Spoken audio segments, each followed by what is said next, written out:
হে বন্ধুরা, welcome back to my channel S.M blog. তো বন্ধুরা, একদম ছোট্ট একটা মিনি ব্লগ নিয়ে চলে এলাম তোমাদের কাছে।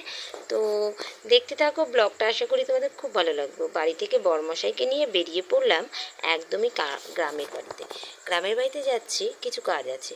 যাওয়ার পথে কিন্তু পেট্রোলটা ভরেই নিলাম। আর তেলটা ভরে নেওয়ার পর আমরা রাস্তা দিয়ে যাচ্ছিলাম।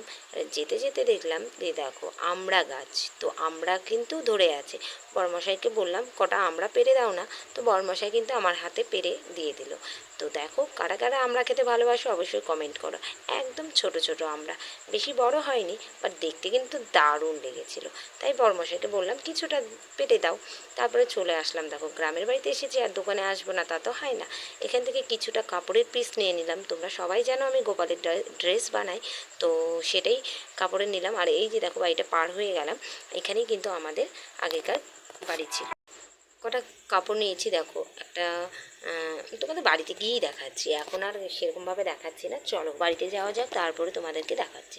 এই যে দেখো এখানে কিন্তু দুটো শাড়ির মতন বড় বড় কাপড় নিয়ে চলে এসেছি। এই কাপড়টা কিন্তু আমি লাইলিং হিসাবে ব্যবহার করব।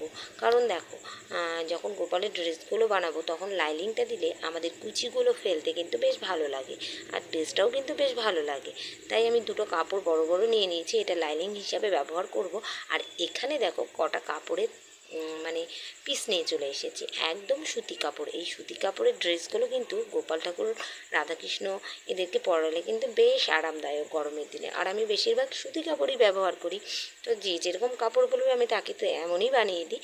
তো দেখো কত সুন্দর কাপড়ের পিসগুলো আমি নিয়ে চলে এসেছি, একদম দুর্দান্ত পিস। কারো যদি পছন্দ হয় অবশ্যই কিন্তু কমেন্ট করতে পারো। তো চলো বন্ধুরা, আর কি নিয়েছি সেটাই তোমাদের দেখিয়ে দিচ্ছি।